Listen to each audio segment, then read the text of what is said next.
Olá pessoal, tudo bem? Aqui é o professor Juliano e eu estou aqui dando uma aula para você que é a aula do professor Caveira. Ou seja, estou contando aí com seu voto, ok? Estou correndo por fora, acabei de entrar no AlphaCon, né, faz pouco tempo e esse concurso está rolando aí desde o ano passado. Direito Penal Parte Especial. Por quê? Porque toda prova que nós temos aí que cai a Direito Penal é sem sombra de dúvidas, a parte especial é bastante relevante, né? Principalmente essas carreiras policiais, sempre vai cair. E qual o tipo penal que eu escolhi para você, para esse tema de hoje? Eu trouxe para você aqui, então, eu quero trazer para você aqui, então, o tipo penal que inaugura a parte especial do Código Penal, que é o crime de homicídio, ok? E por mais simples que seja entender o que é um homicídio, quando a gente vai para a lei, daí a gente percebe que tem várias situações específicas que a gente precisa ter um certo cuidado. Por exemplo, a gente tem homicídio simples, tem homicídio privilegiado, homicídio qualificado, eu tenho homicídio culposo, tenho causa-adiamento de pena. Então é um tema bastante rico e também rico em jurisprudência. E o que eu quero chamar a atenção para você é o seguinte: se você vai só pela leitura da lei,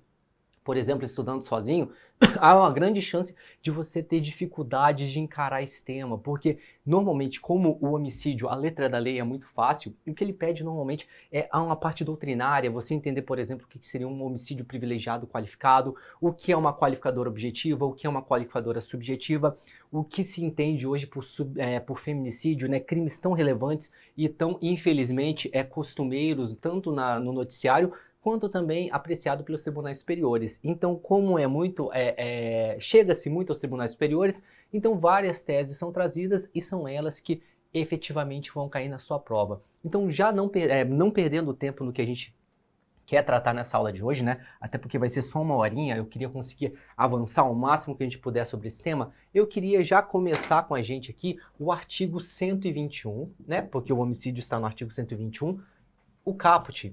E no caput nós temos a figura simples do homicídio, ok? Bom, eu sei que você sabe, mas eu gostaria só de reforçar para você o que? Quando eu falo que algo é simples, o tipo penal é simples, eu tenho que lembrar o seguinte, que o simples ele vai estar sempre no caput e vai me dar um intervalo de pena, que no caso do homicídio simples, a pena varia de 6 a 20 anos. Então, 6 a 20 anos, ok? Então aqui nós temos o intervalo de pena do homicídio simples. Toda vez que eu falar para você que algo é privilegiado, que o crime é privilegiado, diferente do simples, o privilégio é uma situação benéfica para o investigado, réu, né, no caso. Então, quando eu falar privilegiado, eu terei um intervalo de pena menor. Não quer dizer que terá que ser a pena superior ou menor do que 6, pode ter um intervalo, mas eu quero que você saiba que esse intervalo, uma interseção, né, mas eu quero que você saiba que esse intervalo de pena é menor do que o simples. Então, se aqui eu tenho o simples, aqui, né, um intervalo de pena menor, eu terei o chamado privilégio. E por outro lado, se o intervalo de pena for maior do que o simples, nós teremos outra figura, a figura chamada de qualificada. Então aqui eu tenho simples, né, que é o intermediário, privilégio e qualificadora. Então, privilégio, simples e qualificadora. Então, o que o homicídio vai ter são as 3 modalidades, ok? E no caput a gente já começa trabalhando a modalidade simples. Como isso aqui é apenas introdutório, eu já sei que você anotou, eu quero apagar e a gente vai já para o artigo de lei. Tranquilo? Vamos dar uma olhada então o que diz o artigo 121 caput. Vamos lá? Matar alguém, pena de reclusão de 6 a 20 anos. Tranquilo, né? Da leitura você já enxerga o que é o tipo penal. Matar, né? Alguém, então uma pessoa. Reclusão de 6 a 20 anos, sem dificuldade nenhuma. Vamos começar então já a trabalhar as modalidades, né, especiais, digamos assim. Que no parágrafo 1º do artigo 121, eu já terei a modalidade privilegiada. Ok? Então, o homicídio privilegiado, vou botar aqui, ó, né? Homicídio privilegiado, ele está previsto no parágrafo 1º. E o que diz o homicídio privilegiado, parágrafo 1º? Se o agente comete o crime impelido por motivo de relevante valor social ou moral, ou sob domínio de violenta emoção, logo em seguida a injusta provocação da vítima, o juiz pode reduzir a pena de 1/6 a 1/3. Ou seja, no privilégio eu vou ter uma redução de pena que vai variar de 1/6 a 1/3. É importante saber essa diminuição de pena? Tem concurso que pede, ok? Tem concurso que acaba pedindo essas literalidades. Eu não acho um bom tipo de questão, mas eventualmente tem. Mas o que eu quero chamar a atenção para você não é a diminuição de pena, mas outra coisa que é bastante importante, que são os requisitos do homicídio privilegiado. E se eu parar para analisar quais são os requisitos do homicídio privilegiado, eu vou ver que esses requisitos estão relacionados ao motivo da prática do crime. Ou seja, eu quero saber quais são os motivos, os requisitos que levaram ao privilégio. E no caso eu tenho dois requisitos. O primeiro requisito é relevante valor moral ou social, né? Relevante valor social ou moral, ou após injusta agressão, né? Domínio de violenta emoção, seguida, né? Seguida não, mas somada à injusta agressão. Esse segundo é autoexplicativo, né? Você sofre uma injusta agressão de uma pessoa e você reage e pratica um homicídio. Vai deixar de ser crime? Óbvio que não, mas vai ser levado em consideração para diminuição de pena. Tome bastante cuidado, tá? Tome bastante cuidado com isso. Mas o que eu queria chamar a atenção é em relação a isso daqui, valor moral, social. Um exemplo bom que nós temos seria a chamada eutanásia. E a eutanásia, no Brasil, por não ser autorizada, é considerada crime e é considerado um homicídio. E a eutanásia é um homicídio praticado quando? Quando eu quero que a vítima, né, do homicídio, ela tenha uma abreviação da vida por conta de um sofrimento. Ou seja, é um caso bastante comum, né, que acontece em países que autorizam a eutanásia, é o quê? Você desligar o aparelho de uma pessoa que está em doença terminal, né? Então, neste caso, verifica-se que há realmente há aí, né, um motivo de relevante valor moral social. Então, quem pratica eutanásia no Brasil não vai deixar de praticar um homicídio, mas considerando a existência de relevante valor moral social, nós teremos essa situação de privilégio. Tranquilo? Outra coisa que eu queria chamar bastante a atenção de você é o seguinte: percebam que o homicídio privilegiado estará necessariamente relacionado a motivo. E eu queria chamar a atenção do seguinte: quando eu digo que algo é relacionado ao motivo, eu vou dizer que ela é subjetiva. Subjetiva. Ok?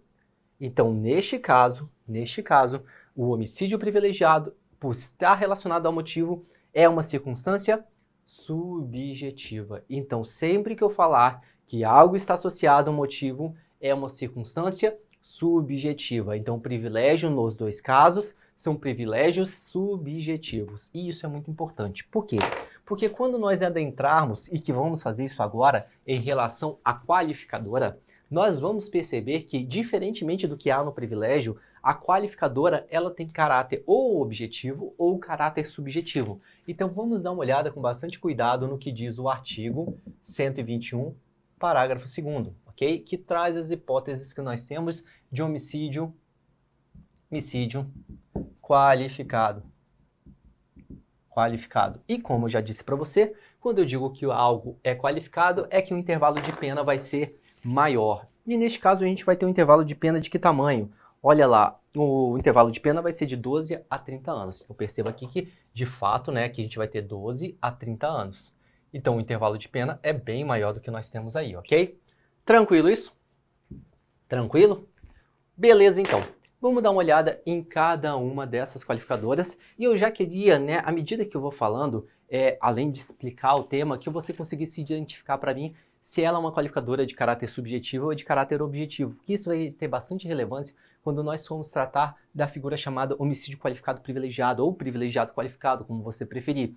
E a gente vai ter umas observações a fazer. Inclusive, né, em uma dessas qualificadoras, a gente vai ter uma decisão muito relevante dos tribunais superiores, eu esqueci agora se foi STJ ou STF, mas os dois entendem da mesma forma, e que você vai enxergar a solução dada pelos tribunais superiores e como isso é incompatível com a lógica jurídica. Mas enfim, eu vou explicar isso daqui a pouco para você. Vamos lá então dar uma olhada no que nós temos no primeiro inciso, né? Inciso 1. Se um homicídio é cometido mediante pago, promessa de recompensa ou por outro motivo torpe. Então vamos lá. Quando eu penso no inciso 1, nós temos o chamado motivo torpe. Tá, e o que seria um motivo torpe? O que seria um motivo torpe? Não sei se você consegue perceber, eu vou falar sobre isso, normalmente eu não menciono, né? Mas Vamos comentar aqui a respeito disso. Percebam que quando eu falo do motivo torpe, antes de falar o que é motivo torpe, né, dizer que é qualificado como motivo torpe, se vocês separarem bem, a redação diz o seguinte: mediante paga ou promessa de recompensa. Ou seja, quando o inciso 1 menciona, né, aqui mediante paga de recompensa, na realidade, o que o inciso 1 está falando é mostrando um exemplo. Ele traz aqui para você um exemplo de motivo torpe. Ele não está dizendo que o único motivo torpe que existe é a paga e promessa de recompensa, mas ele está dizendo que é um. E sabe o que é isso? Quando o legislador fala, né, ele dá um exemplo concreto, né, e abre a fórmula, então neste caso ele dá o exemplo de paga, promessa de recompensa e abre a uma fórmula geral que seria um motivo torpe. A isso a doutrina dá o nome de interpretação analógica. E não pode ser confundida com a chamada analogia, porque a analogia é a inexistência de lei. Eu a utilizo como forma de preenchimento de uma lacuna. E nós sabemos que no direito penal a analogia, via de regra, é vedada. A menos que seja para beneficiar o réu. Mas a interpretação analógica, diferentemente do que ocorre na analogia, ela não é preenchimento de lacuna. Quando eu interpreto algo, esse algo existe. Então, na interpretação analógica, eu vou dar o quê? Um exemplo e abro para uma analogia. Então, eu digo que motivo torpe é qualificado. E o que é motivo torpe? Bom, vou te dar um exemplo e qualquer coisa que se encaixe nesse contexto vai ser considerado também torpe. Bom, e o que seria paga promessa de recompensa? É o chamado homicídio mercenário. É quando você recebe dinheiro para matar alguém. E isso daí, eu quero só que você enxergue o seguinte. Às vezes o aluno confunde o que é motivo torpe, o que é motivo fútil, ou não sabe exatamente o que é cada um dos dois. Então, vou fazer de uma forma pouco jurídica, mas de forma que você consiga entender bem. Quando eu digo que o motivo é torpe, é aquilo que você olha para aquilo e fala: caraca, que sinistro, o cara matou tal fulano por conta disso. Que nojo dessa pessoa. Pô, olha o motivo que fez ela fazer isso é nojento. E isso daí, asco, né? Seria a torpeza, né? Algo que, tipo, você fala, cara, como é que a pessoa consegue chegar a esse ponto, né, de fazer isso? A gente pode, por exemplo, imaginar, né? E a gente vê vários casos aí na TV de, por exemplo, o filho que quer ganhar a herança dos pais e daí decide matar os pais para conseguir obter esse dinheiro, ok? A gente vê recentemente, todo ano tem um caso desse, recentemente teve um aqui em São Paulo. Então, isso é um exemplo de motivo torpe. Matar alguém por conta de dinheiro, cara, isso é um absurdo, isso é torpe. Então, é considerado torpe. Mesma coisa alguém que recebe para matar. Compreendeu? Beleza. Uma dúvida que surge muito, e essa daí eu gostaria que eu vou até te adiantar, que ela não é pacífica, ok? Ela não é pacífica. Diversos alunos me perguntam isso e eu sempre falo, olha, na hora da prova, se isso cair numa prova para você, ainda mais se for CESP, eu deixaria em branco, ok? Porque é o seguinte, a paga recompensa, né? Paga promessa de recompensa, o motivo torpe, ela incide para o mandante do crime? O mandante do crime? Como assim, professor? Eu não consigo entender isso bem. Vamos supor que eu, Juliano, queira matar a vítima A. Mas, para isso, eu contrato o Tiago, e o Tiago é um matador de aluguel, ok? E o Tiago vai e mata, ok? Ele pratica um homicídio. Esse homicídio que o Tiago praticou, ele vai ser na modalidade simples? Não. Ele vai ser um homicídio privilegiado? Não, não vai ser um homicídio privilegiado. Ao contrário, vai ser um homicídio qualificado pelo motivo torpe, porque ele fez isso para ganhar dinheiro, ok? Então, ele responde pelo inciso 1. Agora, a dúvida que surge é a seguinte. Eu, Juliano, vou responder... Olha, presta atenção. Eu vou responder por um homicídio qualificado? Aí nós temos a dúvida. Por quê? Não há posição pacífica.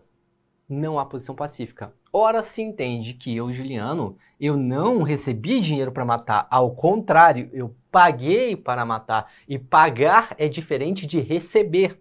Então, o tipo penal, ele é muito específico. Quem recebe é motivo torpe, mas quem paga não. Eu posso ter um motivo torpe para isso. Por exemplo, se eu, Juliano, peço para matar A, que é meu pai, por exemplo, e ele tem um dinheiro, né, um grande patrimônio, e eu quero receber esse patrimônio. Nesse caso, o Tiago responderia pelo motivo torpe porque ele recebeu para matar.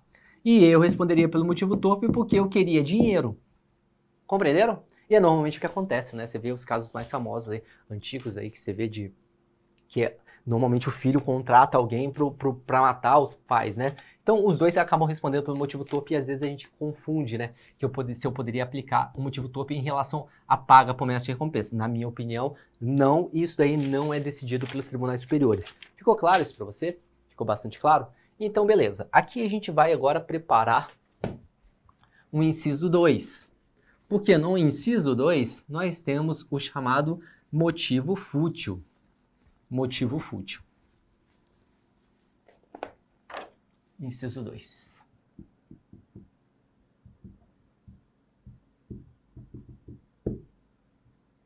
Eu vou colocar aqui entre parênteses, porque se alguém colocar isso na prova e falar que eu ensinei, eu finjo que não existiu, tá? Mas ok. É um motivo besta. Matar por bobeira. O que é matar por bobeira? A gente vê isso direto, né? Eu tava vindo hoje pro estúdio, eu tava contando pro Thiago, bateram no meu carro, o cara encostou na traseira do meu carro. Vamos supor que eu saísse do carro, puto da vida, estressado, pegasse a arma e desse um tiro no condutor. Cara, batida de carro, que é algo muito costumeiro e corriqueiro na cidade de São Paulo, é motivo para eu matar alguém? Não, isso não é motivo para matar alguém. Então, esse motivo é considerado fútil. Percebam, uma coisa é ser fútil, bobo, outra coisa é ser asqueroso. Uma coisa é diferente da outra, mas ambos são considerados o quê? Homicídios qualificados. Bacana? E olha só que interessante, né? Eu não falei ali, mas eu quero falar aqui também. Eu tenho uma qualificadora relacionada a quem? Ao motivo. Ao motivo. Então, tanto o inciso 1 quanto o inciso 2 é uma qualificadora subjetiva. Então, uma qualificadora subjetiva, porque está relacionada ao motivo. Isso é muito importante, eu gostaria que você fixasse. Bom, esse motivo fútil, eu gostaria que vocês enxergassem o que eu falo agora. Pode ser que você se confunda, mas presta bastante atenção, não anota nada do que você está falando agora, só presta atenção. Esse motivo fútil tem que estar relacionado à vítima. Como assim, professor? Porque o STJ já decidiu que não configura motivo fútil, então não fútil, o racha. Daí você pergunta, porra, professor, mas eu sempre ouvi falar que o racha é motivo fútil. Alguém que mata outro numa corrida aí de rua, isso daí é motivo fútil, matou por bobeira. Presta bastante atenção. O racha, por si só, pode ser uma coisa fútil, né? Porra, pelo amor de Deus, botando as pessoas em risco. Mas vamos supor que o Thiago esteja no carro dele, praticando um racha, ok? E ele atinja o meu carro. E eu não tenho nada a ver com a história, ok? E eu venho a falecer. O racha em si pode ser besteira, mas não há motivo fútil para ele ter me matado. Foi um acidente de trânsito. Então uma coisa é o quê? O motivo que me levou a matar. Neste caso, eu te falo até mais, não tem motivo. Ele não matou, ele não quis me matar propositalmente, né, nesse caso. Ou ele, mesmo assumindo o risco, ele não quis me matar. Não foi tipo assim, o acidente em si, ele não quis atingir a vítima, não foi por bobeira que ele me matou. O racha pode ser bobeira, mas o motivo do crime não. O motivo do homicídio não. Entendeu? Então tem que ter uma relação direta com a vítima. Fútil, vou botar aqui. Beleza? Então, outras coisas que eu também queria chamar a atenção para você. Falta de motivo.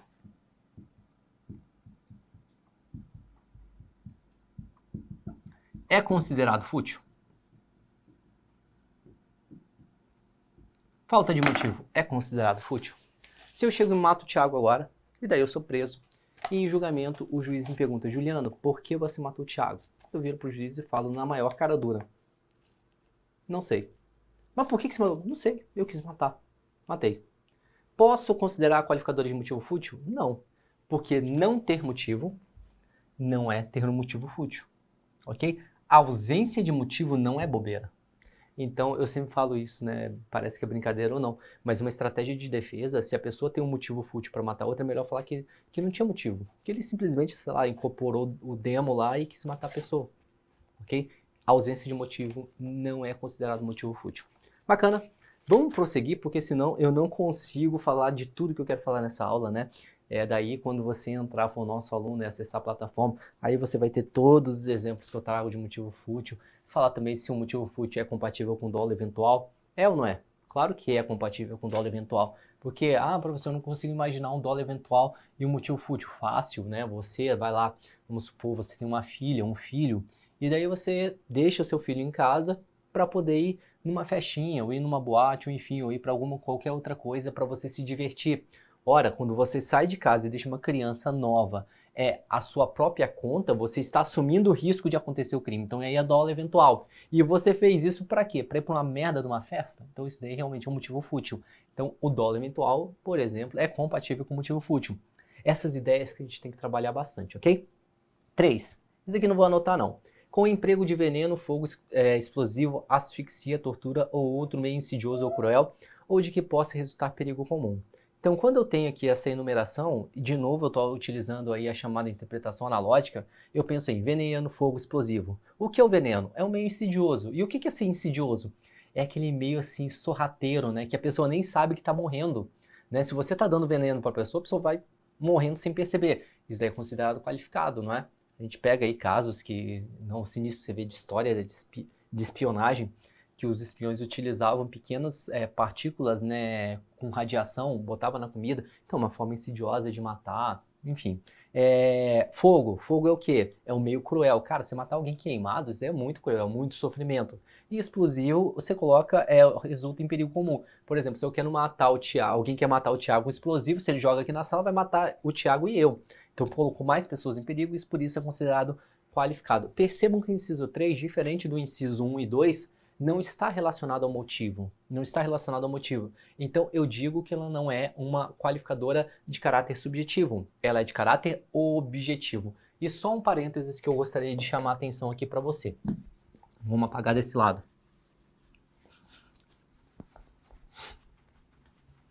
Vamos apagar aqui desse lado.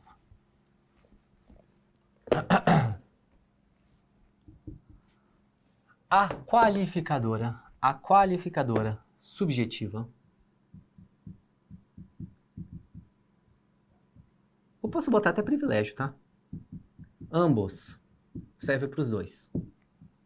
A qualificadora será subjetiva quando relacionada ao motivo. Por outro lado, a qualificadora será considerada objetiva quando ela estiver relacionada ao meio de execução.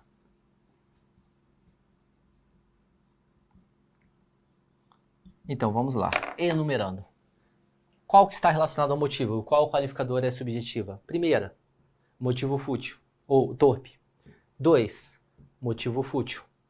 3, com fogo, com veneno, é o meio que eu utilizei. Eu utilizei veneno, utilizei fogo, utilizei explosivo.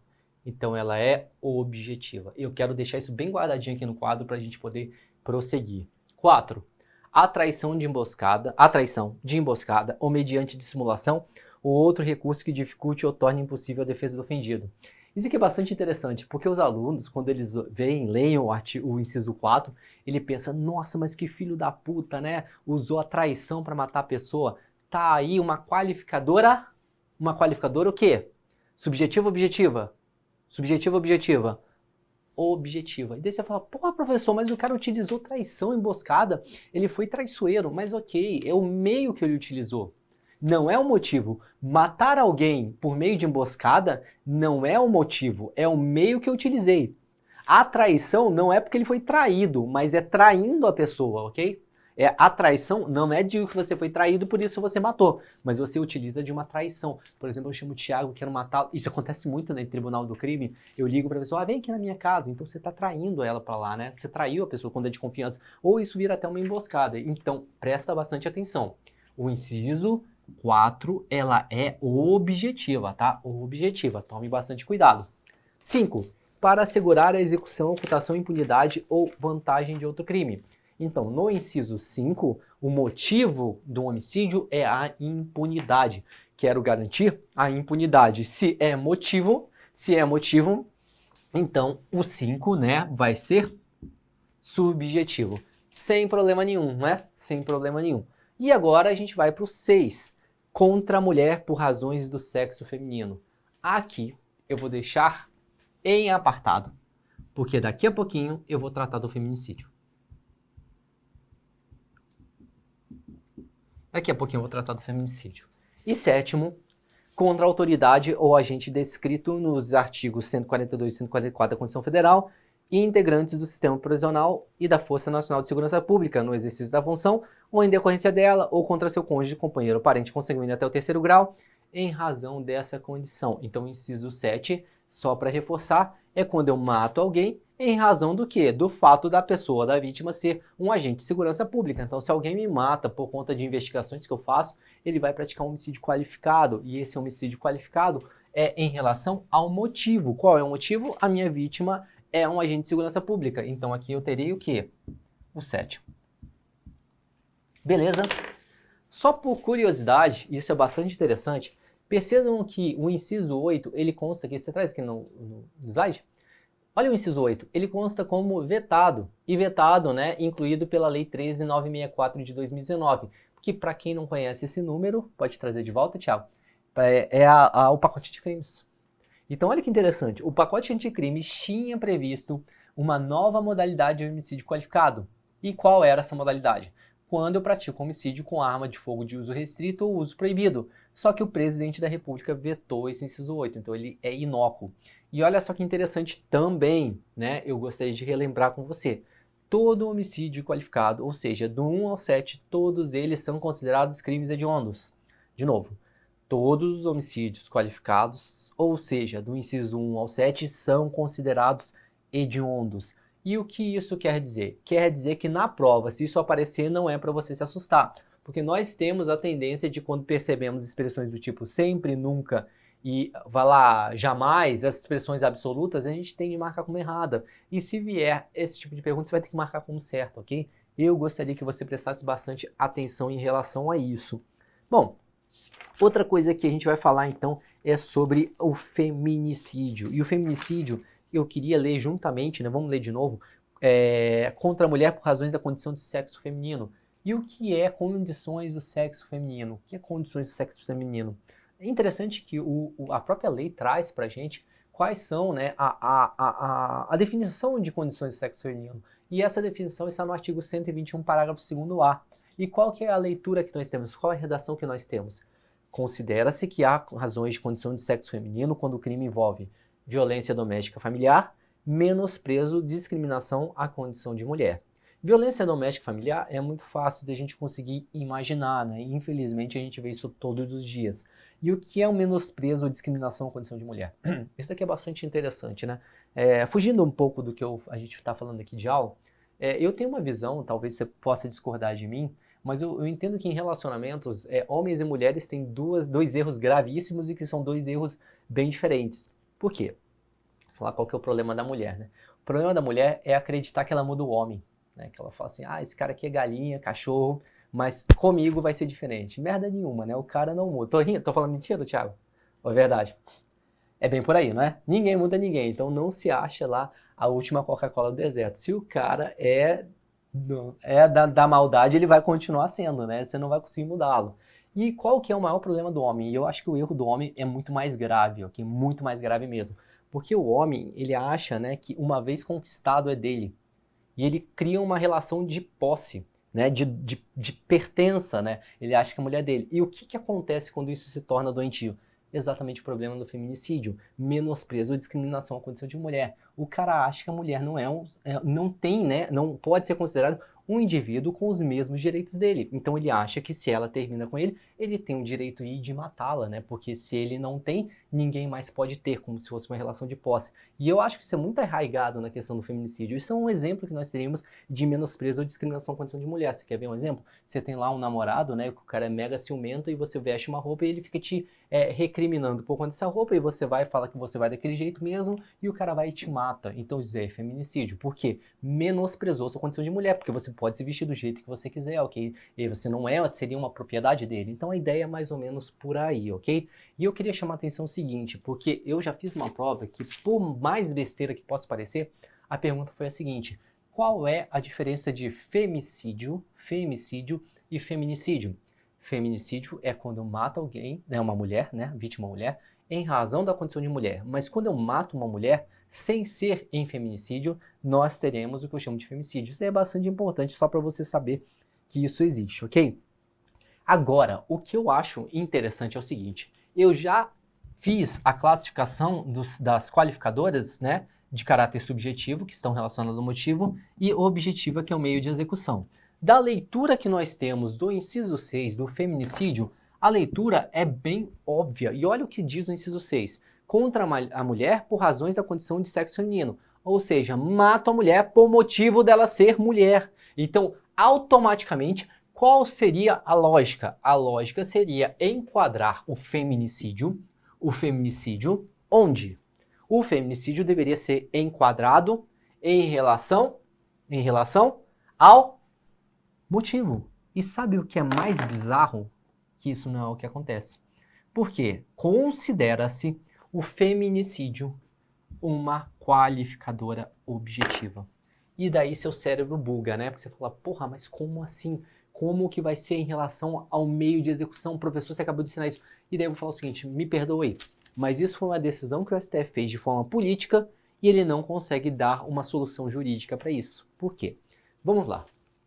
Eu gostaria que você largasse tudo que você está fazendo e entendesse o que eu vou falar agora como se fosse um raciocínio lógico. A gente não está trabalhando só direito, é lógica. E você sabe, né, que já é meu aluno, que eu não gosto de ensinar direito pela decoreba. Eu gosto que você consiga pensar e chegar além, né? Por quê? O que eu quero chamar a atenção para você? Quando eu penso em qualificadoras subjetivas relacionadas ao motivo, eu queria que você enxergasse que esse motivo, eles são excludentes. Como assim, professor? Eu não posso ter no mesmo homicídio uma qualificadora por motivo torpe e ao mesmo tempo um motivo fútil. Por quê? Porque torpe é completamente diferente de fútil. E é a mesma coisa que aconteceria, por exemplo, para impunidade. Porque se você pratica homicídio para garantir a sua impunidade, não é um motivo fútil, é um motivo, digamos, até justo. Você não quer que a pessoa te descubra, então você vai e mata. E também não pode se enquadrar como motivo torpe. O que eu quero chamar a atenção é o seguinte, quando eu tenho um homicídio qualificado, ou eu terei uma qualificadora subjetiva do 1, 2, 5 ou 7, não posso ter mais de uma delas. Mas é plenamente possível que eu tenha uma qualificadora relacionada ao motivo somada, aliada ao meio de execução, sem problema nenhum. Por exemplo, eu mato, por motivo fútil, alguém queimado, ok? O Thiago, vamos supor lá, naquele que eu falei que eu acabei de bater o carro, eu saio do carro, pego gasolina, jogo no caminhão do cara que bateu no meu carro e taco fogo.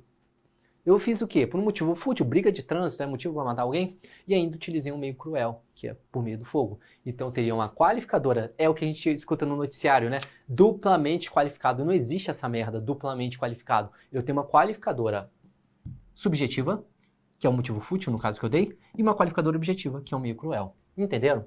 Então quando eu penso em qualificadoras somadas, ou eu terei uma subjetiva como objetiva, ou eu teria até duas objetivas, vamos supor assim, né? Porque daí daria para acumular. O problema todo maior é a subjetiva, que ela só pode ser única. Eu posso ter uma subjetiva como objetiva, duas objetivas, uma objetiva, ou duas objetivas com subjetiva. Vocês entenderam, né? A merda que eu acabei de falar. Mas enfim, o Thiago tá rindo aqui. Mas eu quero que você enxergue isso. E daí, qual é o problema no feminicídio? Por quê? Foi levado ao STF a seguinte questão. É possível acumular a qualificadora do feminicídio com a qualificadora do motivo fútil? E daí você pensa o seguinte, professor, se você considera o feminicídio como deveria ser uma qualificadora subjetiva, você torna impossível cumulação com o motivo fútil, porque eu teria duas qualificadoras de caráter subjetivo, como você me ensinou, e você estaria completamente correto. Então não é possível, pela lógica, ter o feminicídio com motivo fútil, porque é logicamente excludentes. Mas o STF diz o seguinte, o cara que pratica o feminicídio vai por motivo de ciúmes idiota, né, por conta de roupa, por exemplo, que acontece, esse cara tem que se fuder. Então, ao invés de aplicar uma qualificadora, eu vou enrabar ele em duas. Eu não sou de xingar muito, mas é o que realmente ele pensou. Então, vamos empurrar duas qualificadoras nele. E daí, dane-se a lógica. E fica um negócio meio estranho, porque daí eles aceitam o feminicídio com motivo fútil. Isso que eu queria chamar a atenção. É possível acumular feminicídio com motivo fútil? Segundo os tribunais superiores, sim. Mas daí, para justificar isso, você não pode encaixar um feminicídio aqui em cima. Você vai ter que encaixar onde? Como objetiva. E gera essa coisa bizarra, né? Que a gente chama de jabuticaba, que só acontece no Brasil. E como é uma coisa única, o que você vai achar que vai cair na tua prova? Exatamente isso daí, ok? Isso é bastante interessante e eu gostaria que você tomasse bastante cuidado em relação a isso, ok? Só uma coisa, uma pergunta que hoje em dia é bastante relevante e é pra gente pensar, não é? Vamos lá. O feminicídio pode ser, né? Feminicídio, quem tem que ser a vítima? Mulher, não é? Tem que ser mulher. Agora, a pergunta que eu te trago é a seguinte: o feminicídio é cabível para o transexual? É cabível para o transexual? O que você acha, Thiago? É cabível para o transexual? Faz sentido? Tem que arrancar fora ou não tem que arrancar fora? Tem que arrancar fora? O Thiago tá falando... Não, Thiago, não faz diferença nenhuma, ok? Na realidade, para o transexual é cabível, sim, o crime de feminicídio. Isso é bastante importante. E olha só que interessante, porque olha, quando eu penso no transexual, a imagem que o transexual tem é de ser mulher. Então, ele é considerado mulher, então, para fins penais também, ok? Não teria problema nenhum, seja operado ou não, ok? Isso não faz diferença nenhuma. Diferentemente, eu te faço a pergunta, e o feminicídio é aplicável para um casal homossexual masculino? Então, vamos lá. Temos um casal homossexual masculino. É possível o feminicídio? E daí eu falo que não. Olha só a lógica. Fala, mas por que para o homossexual sim, não, e para o transexual sim? Porque o homossexual não necessariamente ele se enxerga como mulher. No homossexual, a questão é a orientação sexual, mas não ele se enxergar como mulher. Então, isso daí é bastante importante, ok? E isso são temas que as bancas gostam, porque são temas muito contemporâneos, né, da nossa sociedade. Então, transexual pode sim ser vítima de feminicídio, ao passo que o homossexual não, né, porque ele não se enxergaria como mulher neste caso. Bacana? Vamos então prosseguir no que nós temos aqui. Só antes de a gente seguir, eu já mencionei isso, né? Então isso que eu vou falar agora existe de fato, que é o homicídio qualificado privilegiado. Então vamos ver aqui que isso aqui é bastante relevante. Homicídio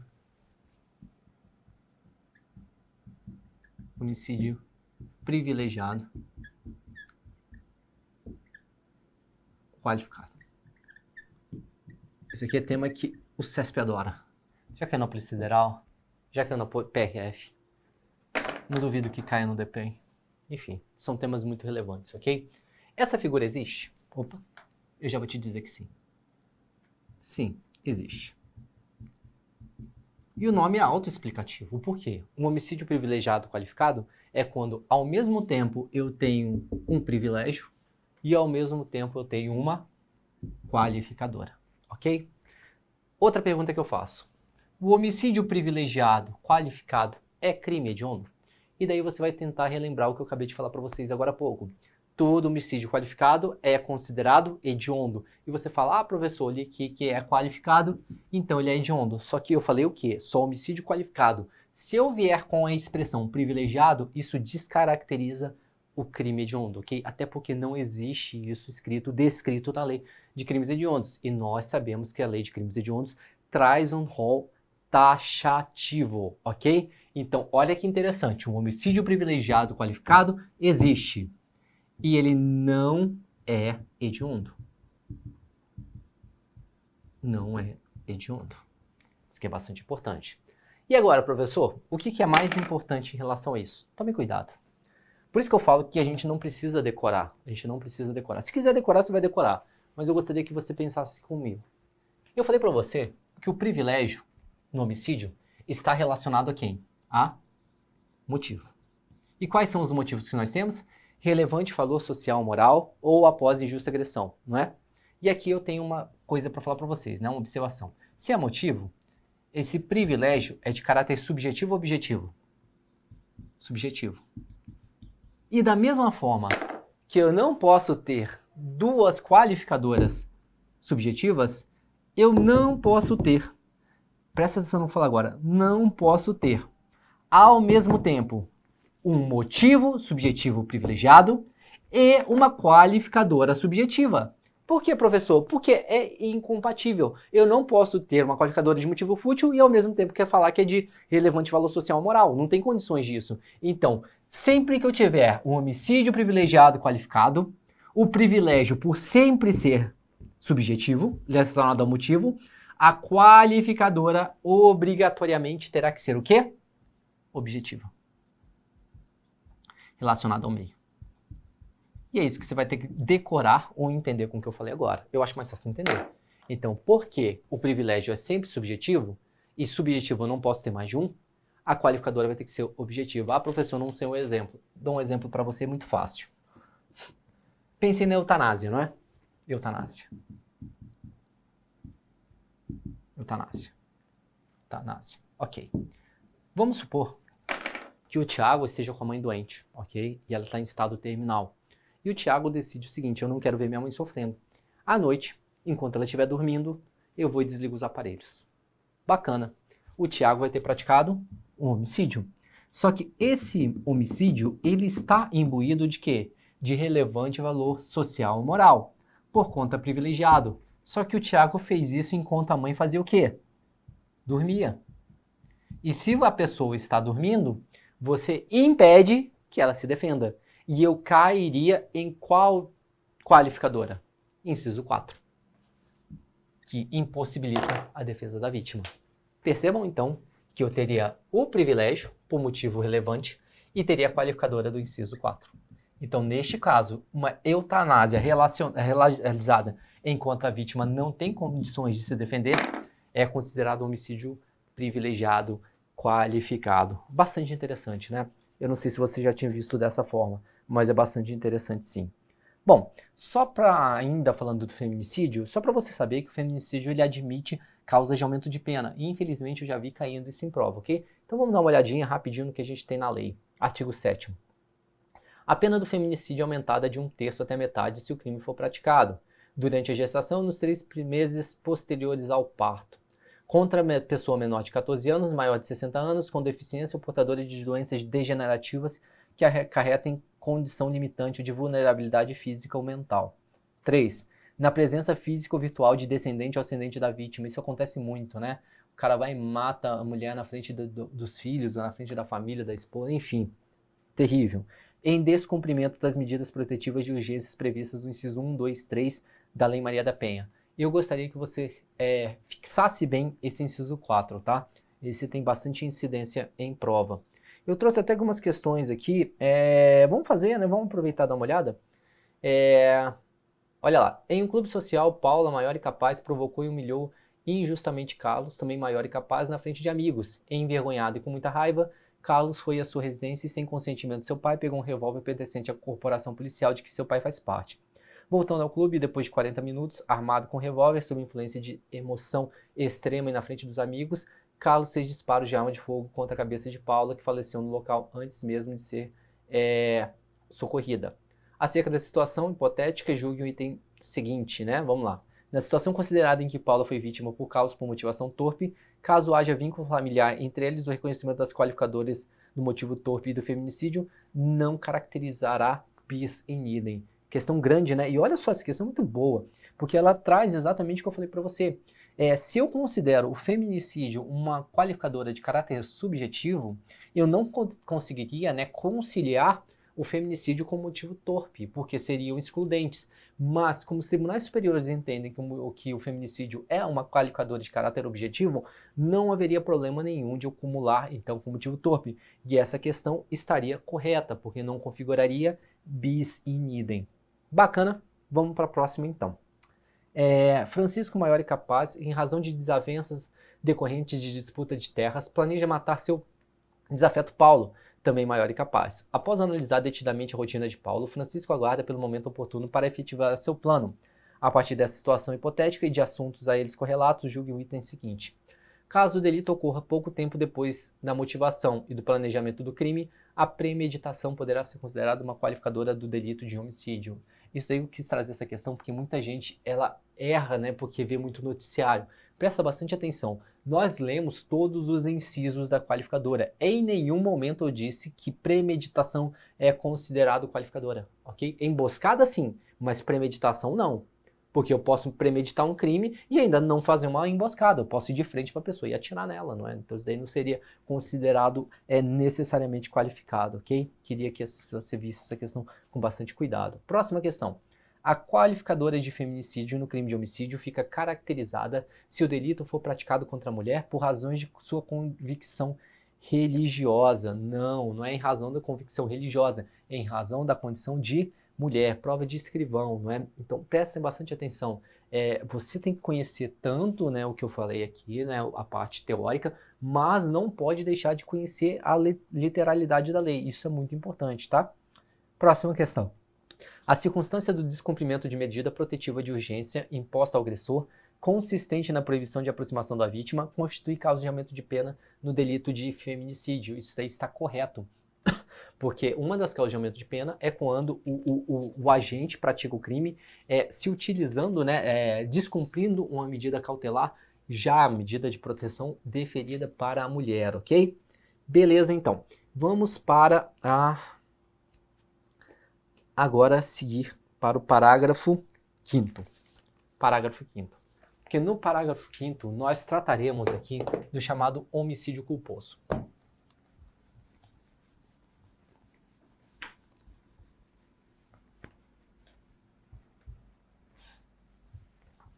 Homicídio culposo. Opa, peraí que eu errei. Homicídio culposo. E o que é homicídio culposo? Eu posso te dizer que homicídio culposo é aquele que não é doloso. Aí você vai me falar, professor, grande merda, né, que você não explicou isso direito. Então, quando eu falo que um crime é doloso, é quando eu tenho a intenção ou assumo o risco de cometer aquela conduta, né, aquele crime. E na realidade, se você olhar o Código Penal e qualquer lei, né, qualquer não, mas grande parte das leis penais que nós temos, os tipos penais previstos são sempre na modalidade dolosa. Por quê? Isso daí é da essência do direito penal. Eu queria que você enxergasse isso com bastante cuidado e bastante tranquilidade, na realidade. Porque quando eu penso no direito penal, o direito penal serve para uma coisa: reprimir condutas desviadas. O Estado quer que você não pratique determinadas condutas. E então, a lógica seria o seguinte: bom, se o cara não fez de propósito, não tem o que recriminá-lo. Isso aí, de fato, é assim, né? A regra no direito penal não é te punir por algo que você não quis fazer. Só que tem condutas que, mesmo você não querendo fazer, o resultado é muito grave e não vai servir somente suas desculpas, ok? E um dos exemplos disso é o que a gente tem no homicídio. Se você mata alguém sem querer, sem assumir o risco, não importa, você vai ter que responder por isso, porque o resultado é muito grave. Não dá para você chegar para a família da pessoa que morreu, né, da vítima, e falar o seguinte: olha, me desculpa, tá tudo resolvido. O direito penal ele vai se importar. Então perceba o seguinte, isso é uma dica que eu dou sempre. Os crimes que existem em modalidade culposa são crimes que o resultado gera um dano muito grave. Vamos parar para pensar? Peculato culposo. Homicídio culposo. Lesão corporal culposa. Então são tipos penais que admitem culpa. Por exemplo, furto, não existe furto culposo, ok? Então essa é a ideia que eu quero que você traga na sua cabeça. Em relação ao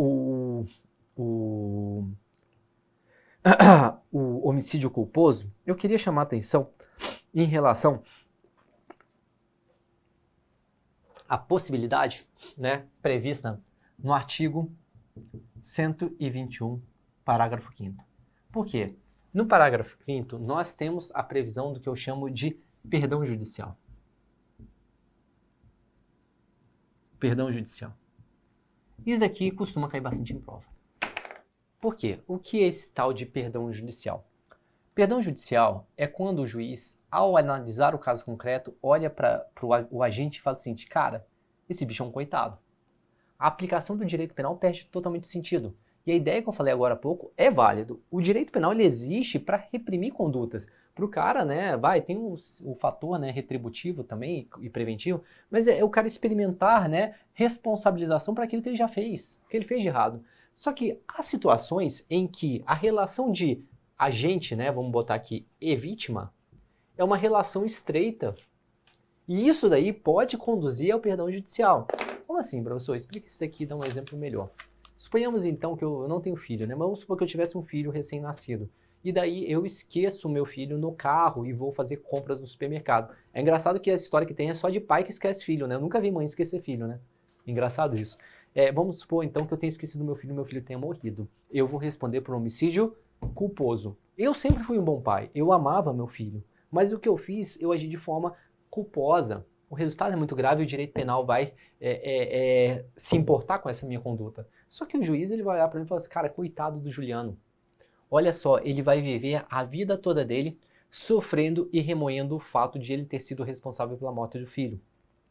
E aí, nessas situações, o direito penal fala o seguinte, olha, quando a relação entre agente e vítima for tão íntima em que o sofrimento, né, causado, experimentado pelo agente em relação à perda da vítima é tão grande, o direito penal deixa de ser necessário. Fala, cara, não vou fazer nada contigo, você já vai sofrer por você mesmo.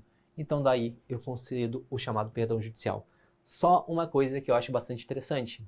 Eu sou do Espírito Santo, né? Isso daí, já vi outros casos também desse. Espírito Santo, na época do verão, tem uma cidade chamada Guarapari, que o pessoal gosta de muito ir nas boates de lá. E a galera vai, né? Vai na boate, chapa todas e volta dirigindo para Vila Velha, Vitória, enfim, na Rodovia do Sol, né? A BR-101. E vira e mexe, tem acidente, isso é óbvio.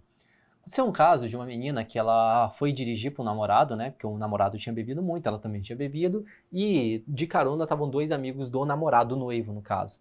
E daí ela dormiu, né, no volante. O carro caiu da ponte e caiu de ponta cabeça, né? De cabeça para baixo. E daí caiu no córrego. Então todos os ocupantes morreram afogados, menos ela. Ela sobreviveu, que ela conseguiu sair do carro.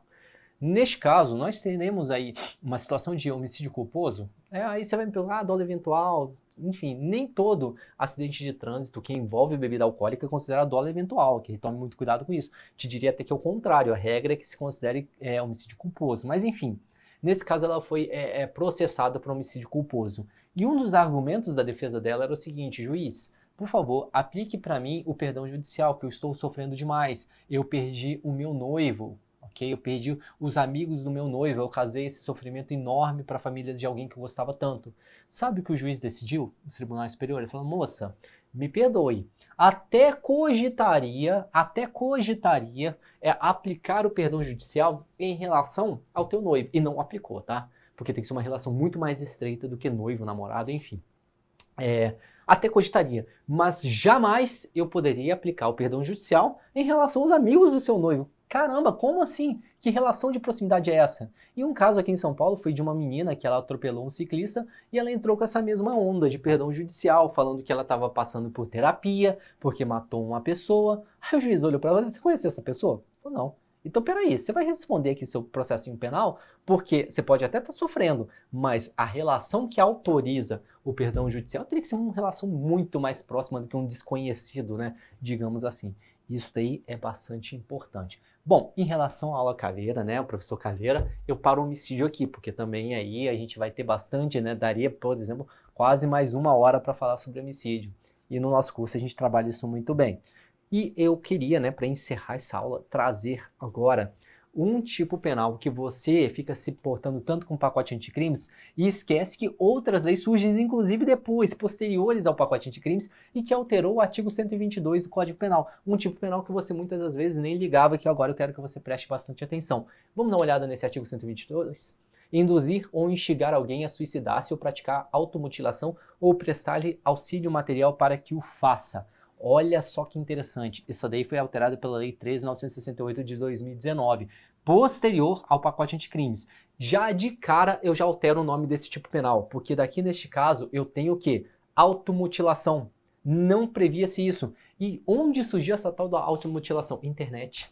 Cara, hoje em dia você vê aquelas correntes, né? Eu vi esse dia uma notícia da menina que morreu porque ela ficou aspirando gás de desodorante. Onde que ela aprendeu essa merda? Na internet, ok? Então, esse tipo de conduta, né, desviada, ela se propaga muito pelos meios virtuais. A automutilação, suicídios, né, filmados ao vivo, enfim, pessoas que instigam outras a cometer suicídio, enfim, são essas condutas que devem ser coibidas. Então, esse tipo penal, ele necessitou da evolução. E foi realmente trazido essa evolução, incluído também a automutilação. E olha que interessante, a primeira coisa que nós já temos diferente, pena de reclusão de 6 meses a 2 anos. Pena de reclusão de 6 meses a 2 anos. Olha que legal. Na redação anterior não existia pena. Não existia pena. Então, o que nós tínhamos antes dessa redação? O crime de instigação, induzimento de instigação, auxílio suicídio, automutilação. Automutilação não existia antes, né? Mas o suicídio, ele só seria considerado típico se eu tivesse resultado. Então, é no tipo penal de resultado necessário. E qual resultado seria esse? Lesão corporal grave ou morte, né, que seria o próprio suicídio. Então, o agente só responderia antes dessa redação se houvesse um resultado. Agora, e eu gostaria que você prestasse bastante atenção nisso, não precisa haver resultado. O simples fato de você induzir, instigar alguém ao suicídio ou agora também à automutilação já é considerado típico e você responderá com reclusão de 6 meses a 2 anos. Por outro lado, se houver o resultado, lesão corporal grave ou gravíssima ou morte, a gente terá uma pena maior.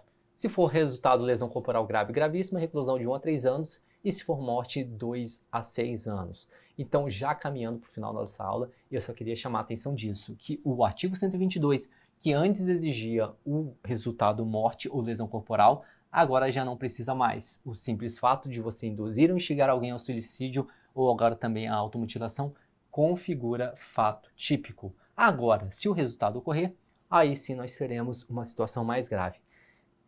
Vamos ficando por aqui. Agradeço, peço muito o seu voto. Dá uma forcinha aí, eu tô correndo por fora, tem professores aí fazendo bastante campanha, vou começar a minha a partir de agora, vou ter poucos dias aí, e torço muito aí pelo seu sucesso. Isso aí é uma brincadeira que a gente sempre faz no AlphaCon, né, que tá tendo, mas eu espero que você tenha conseguido absorver bastante com essa aula. Muito obrigado e até a próxima. Valeu!